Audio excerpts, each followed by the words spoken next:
mes précieux, comment vous allez super bien, j'espère. Alors ce matin, je vais vous partager mon expérience sur comment est-ce que je fais pour être une bonne doublure, que ce soit en studio ou que ce soit sur scène. D'accord. Pour être une bonne doublure, déjà, il faut quelqu'un qui a déjà un bon rythme. Donc déjà, cet exercice, c'est pas pour ceux qui apprennent à chanter, pour ceux qui veulent venir à la musique. C'est pour ceux qui ont déjà la notion de chant, ceux qui savent déjà chanter, mais qui ont envie de se perfectionner, qui ont envie d'essayer le métier de doublure en studio ou que ce soit sur scène. D'accord. Déjà, il faut pouvoir écouter la chanson quand l'artiste t'envoie. D'accord. Je parle même pas des paroles d'abord. Je parle d'écouter son registre vocal déjà. Pour voir avec quel type de voix est-ce que l'artiste chante. Est-ce qu'il utilise des voix de thé ou des voix pleines. Ok, parce que la doublure, c'est vrai qu'on pense qu'on est des harmonies et tout, on doit rester caché. Oui, mais rester caché en étant en lead aussi avec l'artiste. Parce que quand tu es une doublure, c'est différent d'être un choriste. D'accord. La doublure, c'est quelqu'un qui chante avec l'artiste. D'accord. Donc, il faut pouvoir choisir la voix que tu veux prendre pour accompagner l'artiste. Mais une fois que tu as cette voix-là, il faut pouvoir être avec l'artiste et dans le registre qu'il a utilisé. S'il a nasillé pour chanter, ta doublure doit nasiller en fait. S'il chante ta voix pleine, ta doublure doit donner en fait. Ouais? Pas de le dépasser dans les niveaux, mais il faut donner, il faut rester. Il faudrait que quand on vous écoute, que ce soit, on a l'impression d'écouter une seule personne en fait. Je ne sais pas si on se comprend. Donc, si tu arrives à trouver là où l'artiste, le registre dans lequel est-ce que l'artiste chante, quand tu trouves ça, maintenant tu fais un coup à l'arrangeur. D'accord. L'arrangeur, pourquoi? Parce que quand on veut faire sortir une chanson, c'est toute une équipe qui travaille là derrière. Donc, on écoute une chanson, on se dit, bon, elle est déjà dans les octaves. Tu vas mettre des ténors, des aigus là, ça va déranger. Donc, l'arrangeur même te guide. Il te dit que si demain tu as appelé être la doublure de cet artiste là, il faut utiliser telle voix, que ce soit la tour ou ce soit le ténor en concert, pour que ce soit parfait. Donc déjà, quand tu fais recours à l'arrangeur, tu trouveras déjà la voix qu'il faut prendre pour accompagner. Donc déjà, dès les premières répétitions, quand tu poses cette voix, l'artiste, tu tournes forcément et te regarde et te dit, ouais, tu as écouté ma chanson. Après, ils s'en foutent d'abord des paroles, si c'est vrai, c'est faux.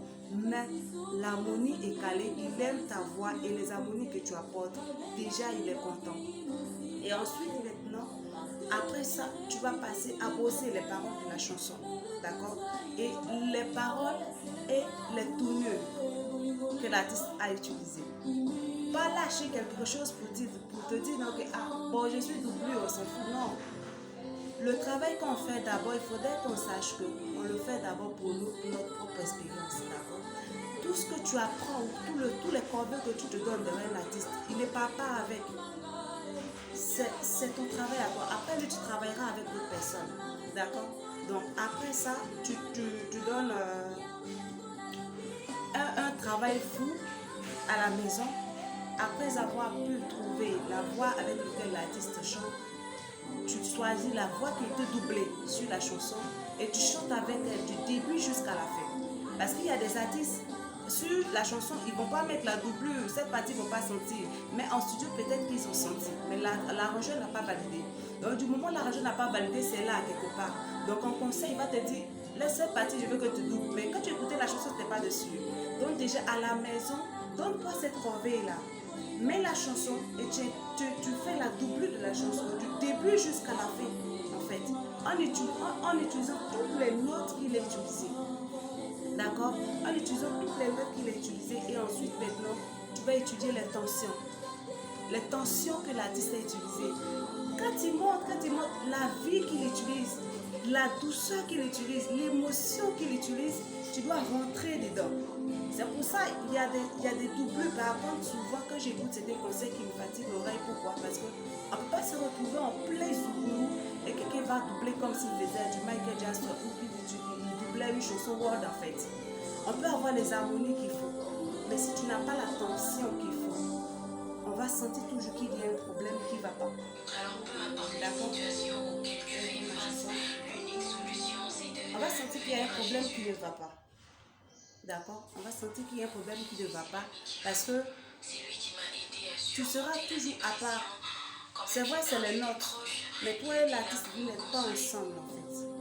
En t'autant, une bonne doublure, c'est quelqu'un qui est un lead mais en seconde voix et sous la voix de l'artiste, mais vous formez une seule voix en fait. Donc, si tu es en Zouglou, il y a un esprit du Zouglou qu'il faut utiliser pour harmoniser la personne, pour que ceux qui le regardent retrouvent sa chanson.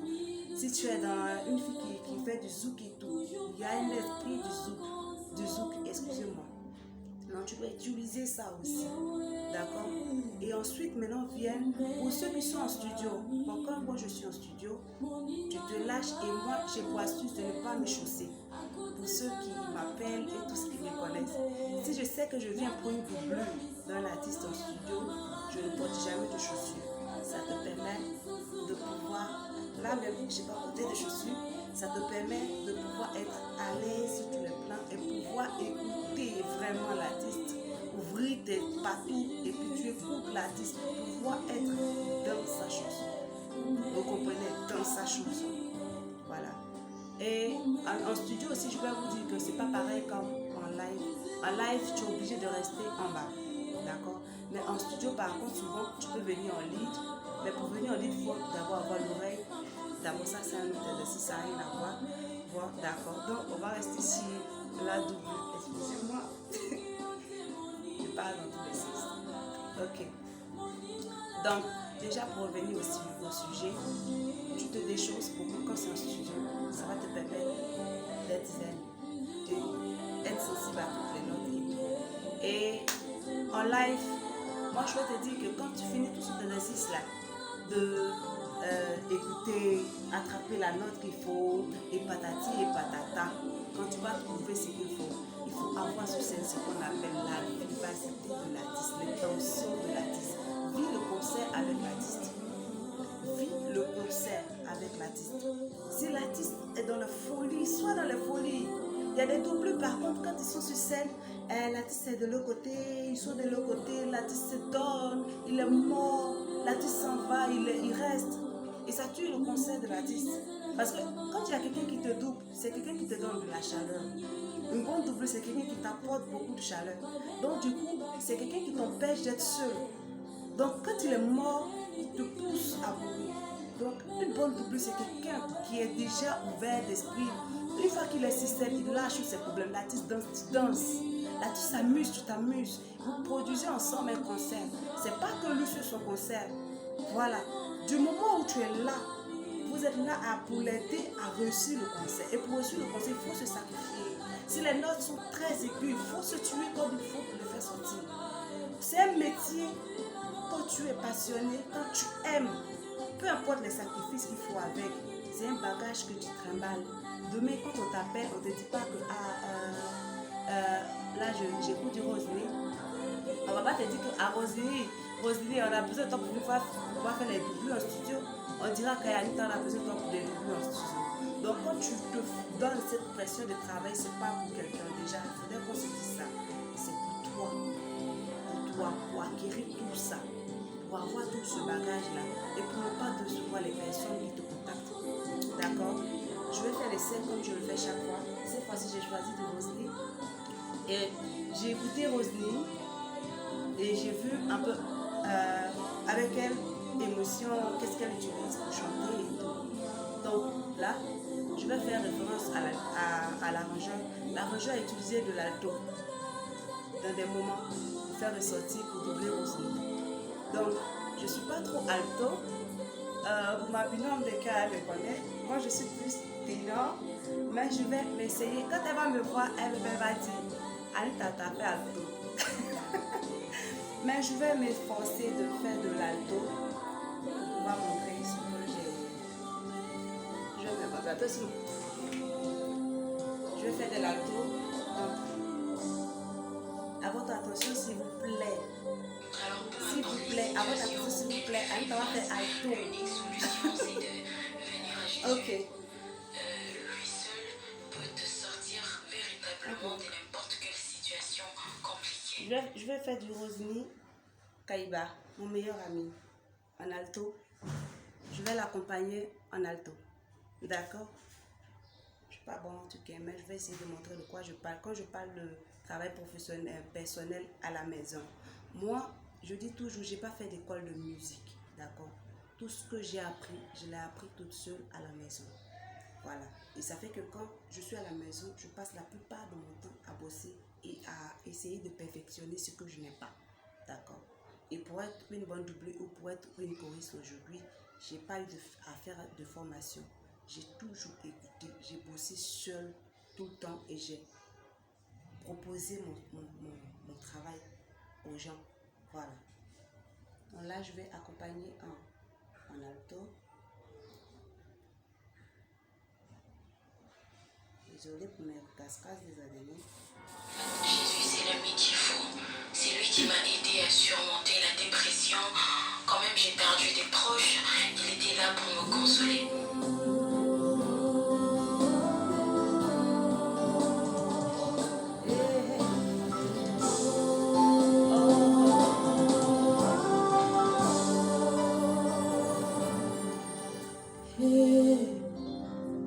Mon meilleur ami, mon ami de tout le temps, toujours prêt à me consoler. Yahweh, mon meilleur ami, molingo nanga ya motema, à côté sanga na famille ya Buzambe.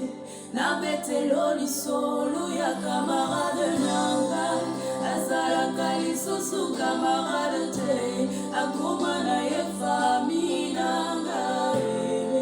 Il est mon meilleur ami, son nom c'est Jésus, son nom c'est Jésus. Mon meilleur ami, mon meilleur ami, Jésus mon meilleur ami. Quand la dépression a frappé à ma porte, Yahweh, impossible d'en parler, personne ne pouvait me comprendre. Soki uti moninga nangai, moninga nangai etango nyonso, Jésus. Jésus mon meilleur ami, Jésus mon meilleur ami. Batonga na yo tozana masolo ebele. Oh, ata mokili bakoki comprendre te, esika yo lokotanga.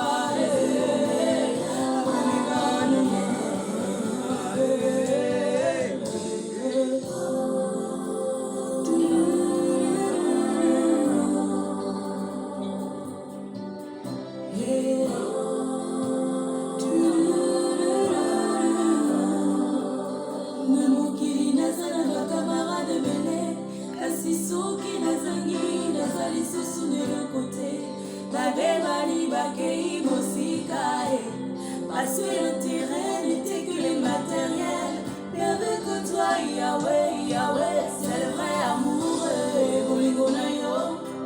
Immuable, amour inconditionnel, Jésus mon meilleur ami. Je suis comme Lazare sous la belle motalangate. Batonyo somoki bakoki kotongangae.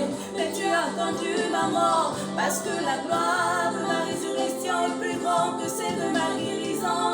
Yahweh angona l'oublié, c'est qui ça n'a yongae. Atiki baloba ya bangoe, molingo nanga ya motima. Asumola kate, atika katika oyo bachanga elika na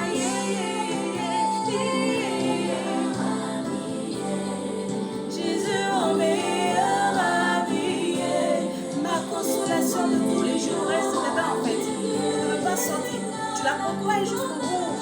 Molingo na biso ya ya, molimbango apesi motema nanga, ozana songa. Mon meilleur ami, Yahweh nakotona na te, molingo na biso. Kana yo tozana bespérion na basouvenir rebelle. C'est un travail très très fatigant. C'est un travail de ouf.